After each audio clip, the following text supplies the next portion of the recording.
열왕기하 4장 1절로 7절까지의 말씀 우리 한 절씩 교독하도록 하겠습니다.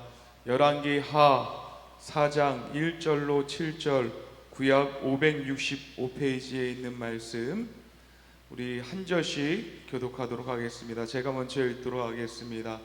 선지자의 제자들의 아내 중에 한 여인이 엘리사에게 부르짖어 이르되 당신의 종 나의 남편이 이미 죽었는데 당신의 종이 여호와를 경외한 줄을 당신이 아시는 바니이다.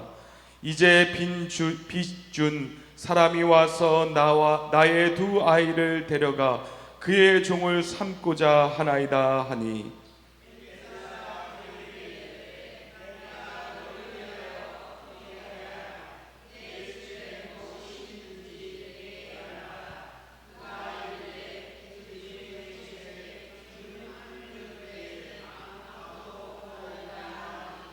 이르되 너는 밖에 나가서 모든 이웃에게 그릇을 빌리라. 빈 그릇을 빌리되 조금 빌리지 말고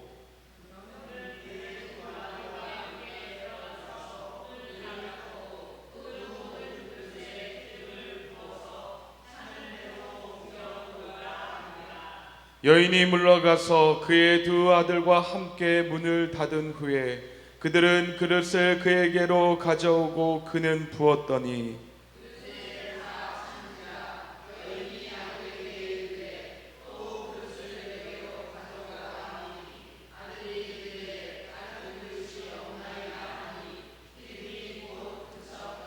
다 같이 읽겠습니다.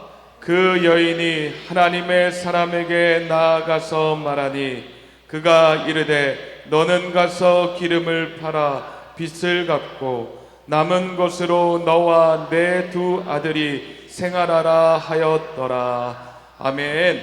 할렐루야. 오늘 거룩한 이 복된 주일 주님께서 일하시는 날입니다. 주님께서 우리의 작은 신음에도 들으시고 응답하시는 귀하고 복된 주일 되어질 수 있게 되기를 간절히 원합니다. 오늘 주일은요 하나님 앞에 예배드리는 날이에요. 특별히 우리의 상황과 상태를 이 마음에 담지 말고요 예수 그리스도와 그의 은혜를 마음에 품고 내 마음속에 있는 걱정과 근심과 염려와 슬픔을 주님께 토해낼 수 있게 되기를 간절히 원합니다. 그때 주님께서 주님의 방법으로 풀어가시고 일하시는 일들이 우리 사랑하는 성도님들 가운데 있게 되기를 간절히 축원합니다. 이유 없이 우는 사람 보셨습니까? 이유 없이 소리 지르는 사람 본 적 있습니까? 정신적인 문제가 있지 않고서는 아무도 그렇게 하지 않습니다. 눈물을 흘리고 큰 소리로 부르짖고 또한 큰 소리로 목소리를 내는 사람은 분명한 이유가 있고요 그 부르짖음에는 이 아픔과 슬픔 또는 고통이 묻어나오는 부르짖음이라고 말할 수가 있습니다. 오늘 성경 말씀 본문에 보면은요 미망인이 되었던 한 여인의 부르짖음이 엘리사를 향하여 있는 것을 우리가 보게 됩니다. 그는 엘리사를 따르던 이 선지자 생도의 부인이었습니다. 자신의 남편이 죽고 설상가상 이 자신의 빚 대신 두 아들이 종으로 팔려가는 상황에 놓이게 된 것이죠. 그때에 그 여인은 이 엘리사에게 찾아가서 자신의 딱한 상황을 얘기하고 절규하고 부르짖고 있는 모습이 성경에 담겨져 있습니다. 여기에서 우리가 주목할 것이 있습니다. 그녀의 절규는 이 다른 절규와 다르다는 것입니다. 절규라 하면요 자신의 고통과 그 해결에 대한 이 내용이 대부분인데 그녀의 절규송에는 신앙이 있고 또 아픔이 있었습니다. 그래서 그녀는 이 하나님과 엘리사를 향하여 말을 합니다. 내 남편이 여호와를 경외한 삶을 산 것을 아시지 않습니까? 그러니 그 경외함 속에 산 우리 가정, 하나님의 기적을 보여달라고 이 여인은 이 엘리사, 하나님의 종인 엘리사에게 호소하고 있는 것이에요. 여기에 비밀이 있습니다. 우리의 절구는요, 우리의 부르짖음은요, 바로 하나님의 경외함으로부터 시작해야 된다는 것입니다. 성경에 보면은요, 이 경외라는 단어가 참 많이 나옵니다. 이 171번이라고 한번 171번 정도가 나오는데, 이 경외라는 단어가 가장 많이 쓰이는 이 성경의 내용이 어떤 내용이냐면, 어느 특정 인물이 오랫동안 하나님의 뜻대로 살아왔을 때에 성경은 그를 하나님을 경외하였다라고 표현하고 있어요. 아브라함이 자기 독자까지도 아끼지 아니하였으니 내가 이제 내 하나님을 경외하는 줄 아노라. 요셉이 그들에게 이르되 나는 여호와를 경외하니. 그 산파들은 하나님을 경외함으로 하나님이 그들의 집안에서 흥황하게 하신지라. 하나님을 오랫동안 하나님의 뜻대로 살아왔던 사람들을 이 성경은 그들이 하나님을 경외했다라고 말하고 있는 것이에요. 또한 이 경외라는 단어가 쓰여진 것이 무엇이냐면, 가정과 민족이 하나님의 명령대로 삶을 살기를 원할 때 경외하라 라고 성경은 말을 하고 있습니다. 내 하나님 여호와를 경외하라. 나는 여호와니라. 그들이 사는 날 동안에 나를 경외함을 배우게 하며 그 자녀에게 가르치게 하라. 하나님의 명령이 담긴 삶을 살라고 할 때 경외라는 단어가 또한 쓰이기도 합니다. 즉 경외라는 것은요, 하나님의 뜻대로 산 사람들, 또한 하나님의 명령대로 살기로 원하는 사람들에게 하나님이 이제는 경외해야지 돼 라고 그들에게 말씀하고 또한 말씀을 하셨다는 것입니다. 간절히 원하는 것은 여러분의 삶 가운데 하나님이 인정하시는 사람, 하나님께서 인정하시는 방법, 그 경외로 나아갈 수 있게 되기를 주님의 이름으로 간절히 축원합니다. 하나님을 경외한다는 것은요, 자신의 삶의 모든 영역에서 하나님을 인정한다는 것이에요. 하나님의 절대적인 주권을 인정하는 가운데 때로는 하나님을 두려워하기도 하고, 때로는 하나님의 마음을 너무나도 잘 알아서 하나님의 마음을 흡족하게 하는 삶을 살아가는 것이 바로 경외입니다.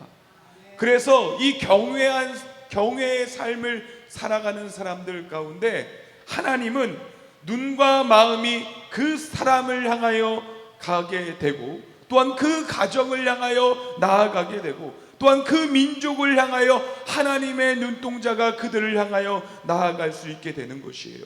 그리고 그들의 기도에 하나님께서 귀 기울이시며 간과하지 않으시며 하나님께서 응답하신다는 것을 우리 사랑하는 성도님들 기억하시기를 간절히 원합니다.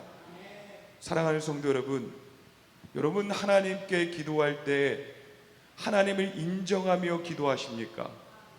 때로는 내 마음속에 있는 절규를 담아 하나님 앞에 간절하게 기도한 적이 있으십니까? 여호와 하나님을 경외하는 것이요, 여러분의 삶 속에서 묻어나올 수 있게 되기를 간절히 원합니다. 그릇가게의 사정, 하나님께서는요, 늘 하나님을 바라보고 하나님을 인정했던 그런 삶을 살았던 분이 바로 예수 그리스도입니다. 예수님의 삶의 방식이요, 늘 하나님 아버지를 생각을 하고요, 하나님 아버지가 원하시는 뜻대로 살았던 모습이 바로 예수님의 방법이셨어요. 예수님은 하나님의 뜻대로 사셨으며 사람들의 시간보다 하나님 아버지의 시간을 더욱 중요하게 여기셨습니다. 예수님의 삶 자체는요, 바로 하나님을 경외하는 삶이 묻어나오는 그 삶을 우리에게 보여주신 것입니다. 그렇기 때문에 우리도요, 하나님을 인정하고 하나님을 따라가는 그 경외의 삶이 우리 가운데 나올 수 있어야 되는 것이에요. 이 엘리사는 그 남편이 여호와를 경외했던 삶을 살았던 것을 인정을 했습니다. 그리고 그 여인에게 묻습니다. 뭐라고 묻냐면, 우리 한번 성경 한번 보도록 하겠습니다. 2절 말씀, 오늘 본문 2절 말씀 읽도록 하겠습니다. 2절 말씀 읽도록 하겠습니다. 시작. 엘리사가 그에게 이르되 내가 너를 위하여 어떻게 하랴? 내 집에 무엇이 있는지 내게 말하라. 그가 이르되 계집 중에 집에 기름 한 그릇 외에는 없나이다. 아멘. 이 엘리사도 인정할 만한 경외하는 삶을 그 선지자 생도가 살았다는 거예요. 그리고선 그 여자가 이 엘리사를 향하여서 간청을 했을 때 엘리사가 얘기하는 것이 뭐냐? 내가 너를 위해서 무엇을 하랴? 내 집에 무엇이 필요하냐? 내가 그대로 하겠다. 너는 너의 집에 지금 뭐가 있느냐? 그것을 통하여서 하나님께서 일하시는 놀라운 경험들을 경험하게 되리라 라고 말씀하고 있는 것이에요. 여러분, 경외는요 사실 보상을 바라는 삶이 아닙니다. 하지만 경외는요 삶의 돌파구가 되게 하며 하나님의 살아계심을 맛볼 수 있는 기회가 됩니다. 그녀의 집에 있는 곳에는 아무것도 쓸데기 없는, 쓸모없는 기름 한 그릇이었습니다. 경제적인 가치가 하나도 없고요, 이 가문의 속절없는 불쌍한 삶을 대변하는 있으나 마나한 것이었습니다. 그러나 하나님은 있으나 마나한 것들을 통하여서 일하십니다. 그녀의 가정에 있으나 마나한 그의 존재와 같은 이 기름 한 그릇으로 하나님은 당신의 일을 나타내고자 하고요, 그것을 마중물로 삼아서 하나님이 일하시는 것을 보게 하십니다. 요한복음 6장에는요 한 아이가 가지고 있었던 별거 아닌 보리떡 5개와 물고기 2마리가 있었습니다. 그것을 예수님 앞에 드렸을 때에 장정 5,000명을 먹이시고요, 또한 예수님이 하나님의 아들이심과 그리스도이심을 드러내는 것들로 나타나게 됩니다. 아무것도 아닌 이 어린아이의 점식사를 통하여서 많은 사람이 먹였고요, 또 많은 그 먹이는 것을 통하여서 예수님이 어떤 분이신지를 드러내는 그 역사가 보잘것없는 것을 통하여 나타났다는 것입니다. 사랑하는 성도 여러분, 보잘것없는 것을 통하여서 하나님의 긍휼이 그들 가운데 임하게 되는 것이에요. 하나님의 긍휼이 임하면요 무가치한 것이 무한한 가치가 되고요, 하나님의 자비가 임하면요 깊은 웅덩이에 동학줄이 내려오고요, 하나님의 능력이 임하면요 작은 기름 그릇이 넘치는 일이 생기게 되는 것입니다. 이 엘리사는 이 가부의 얘기를 듣고 나서 그 여인을 향하여서 이렇게 얘기합니다. 3절에 보니까 모든 이웃의 빈 그릇을 빌리되 조금 빌리지 말라. 5절에 보니까는 2 아들과 함께 문을 닫고 기름을 부어서 차는 대로 옮겨 놓으라고 말을 하였습니다. 그런데 이 말씀을 나눌 때마다 드는 생각이 무엇이냐면, 이 가부는 왜 그릇을 그 정도밖에 준비를 안 했을까? 빌리면서 자신의 마을, 또 자신의 시, 또 자신이 알고 있는 이웃, 아니면 그릇 가게에 가서라도 그 그릇을 빌려와서 샀으면 정말로 큰 자신의 행복이 되고 또 많은 것들을 얻을 수 있었을 텐데, 믿음이 그렇게도 없는가 라는 의문이 들기도 했습니다. 근데요, 성경의 말씀의 초점이 무엇이냐면 이 기름 그릇의 개수를 말하고 있지 않아요. 이 성경이 말하는 것은 무엇이냐면 그릇에 다 채워 주셨더라. 어떤 그릇을 가까우든 하나님께서는 다 그릇 안에 채워 주신다는 것을 말씀하고 있습니다. 그녀는요, 이 자신의 집의 문을 닫고 이 빌린 그릇에 기름을 따르기를 시작했습니다. 오직 자기가 의지하는 하나님 앞에서 순전한 믿음과 경외함으로 아무런 위선과 꾸님 없이 문을 닫고 기름을 따랐습니다. 한 번도 해본 적 없는 일이었지만, 사람의 생각으로는 가능하지 않는 일이었지만, 하나님의 약속을 의지하며 이 여인은 기름을 붓기를 시작했어요. 두 아들의 순진한 손은 이 빈 그릇을 붙잡고요, 가부는 떨리는 손으로 작은 그릇에 기름을 붓기 시작할 때 닫힌 그 문 안에서 놀라운 일들이 생기게 되었습니다. 아무나 드나들지 못하는 이 골방에서 가부와 이 두 아들은요, 이 그 가정만을 향한 하나님의 세밀하시고 놀라운 사랑을 경험하게 됩니다. 공동체를 위한 하나님의 국률이 아니라 한 가정만을, 한 개인만을 위한 하나님의 자비와 국률을 그 여인과 그 가정이 경험하게 된 것입니다. 가부와 이 두 아들은요, 그 자리에서 자신들의 한을 풀어주시고 가난을 사라지게 해주시고 자신의 상처에 치유의 기름을 흐르시게 하는 하나님을 경험하게 되었어요. 열심히 주의 일을 하다가, 주님을 경외하는 삶을 살다가, 믿음으로 살아가다가, 근데 그 남편이 죽었어요. 얼마나 한이 되었을까요? 그렇게 살 거면 마음대로 살지, 많은 것들을 누리며 살지, 맛있는 것 좀 많이 먹지, 그게 한이 됐을 거예요. 근데요, 그게 한으로 끝나지 않았습니다. 하나님의 사랑의 국률의 손길을 경험하는 것으로 바뀌게 되었습니다. 사랑하는 성도 여러분, 하나님 앞에 나오십시오. 하나님 앞에 부르주십시오. 우리의 어그러진 마음들을 하나님께서 풀어주시는 놀라운 일들이 여러분 가운데 있게 되기를 주님의 이름으로 간절히 축원합니다. 이 과부와 두 아들만이 하나님의 사랑을 경험했고요, 그곳은요 고결하고 거룩한 자리가 되었습니다. 특별히 이 무더운 날씨 가운데서도 여러분의 가정 가운데 여러분 가정만을 향한 하나님의 은밀한 일들이 시작되기를 간절히 소망합니다. 이거 하나님께서 하시는구나, 우리 가정 가운데 하나님께서 다 채워 놓으시겠구나 하는 그 은밀한 일들이 여러분 이 여름 가운데 있게 되기를 간절히 원합니다. 남편의 죽음은요 비극이었습니다. 그러나 하나님은 비극 속에서도 역사하십니다.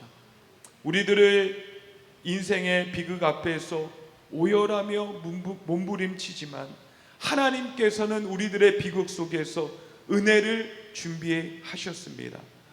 비극으로 끝날 수밖에 없는 우리의 인생 가운데 독생자 예수 그리스도를 보내주시사 우리를 대신하여 예수 그리스도께서 십자가를 지시게 하심으로 우리의 인생은 비극으로 끝나는 것이 아니라 우리로 절망과 고통의 수위를 벗고 예수 그리스도로 새 옷을 갈아입게 하셨으며 새 소망을 허락하여 주셨다는 것입니다.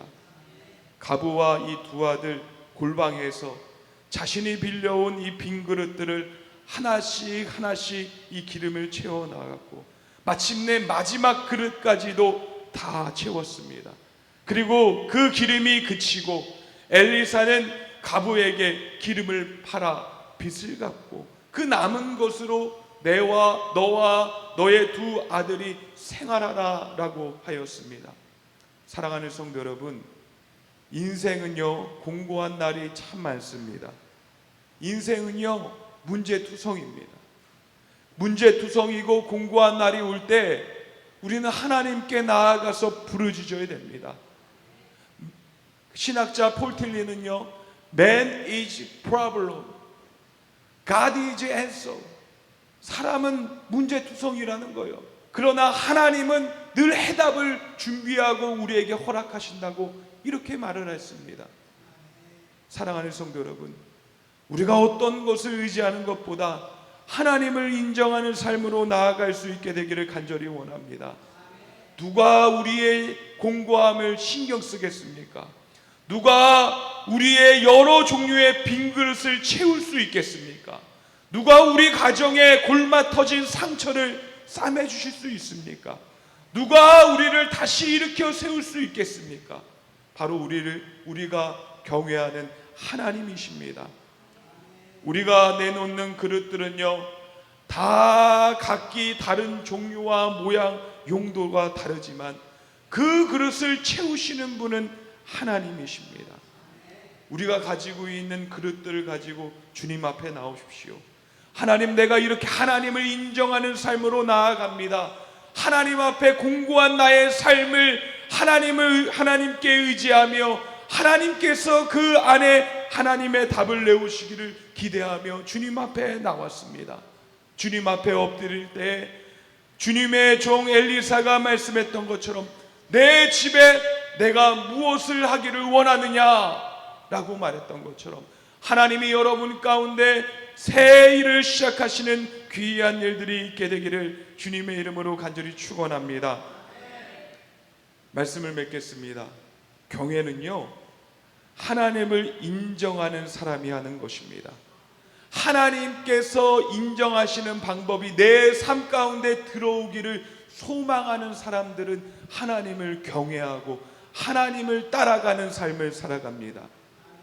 경외는요, 하나님의 살아계심을 맛보는 귀의 통로입니다.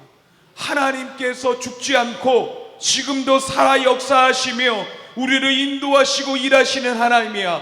그러려면 우리가 하나님을 경외하는 삶으로 나아가지 된다는 것이에요. 경외는요, 한 번도 해본 적 없는 일, 사람으로서는 불가능한 일, 하나님의 말씀을 의지하여 행동하게 하는 힘입니다. 이거 하나님께서 하실 수 있어. 내가 하나님께서 하실 수 있으니까 하나님을 향한 그 믿음이 결코 변하지 않아. 그 사람은요, 하나님을 경외하는 사람입니다. 하나님께서는 그에게 그 일을 허락하십니다. 또 마지막으로 경외는요, 하나님의 사랑을 경험하게 하는 거룩한 자리로 이끌고 하나님의 긍휼이 나에게 입혀지기를 소망하는 자들 가운데 일어나는 신앙의 모습입니다. 사랑하는 성도 여러분, 하나님을 경외합시다. 하나님을 끝까지 의지하며 나아갑시다. 우리 안에 해뜰 날이 오며 우리의 그릇들이 다 채워지며 하나님께서 우리를 상한 갈대를 꺾지 아니하시고 다시 일으켜 세우시는 귀한 은혜의 역사들이 우리 사랑하는 성도님과 그 가정과 일터 가운데 있게 되기를 주님의 이름으로 간절히 축원합니다.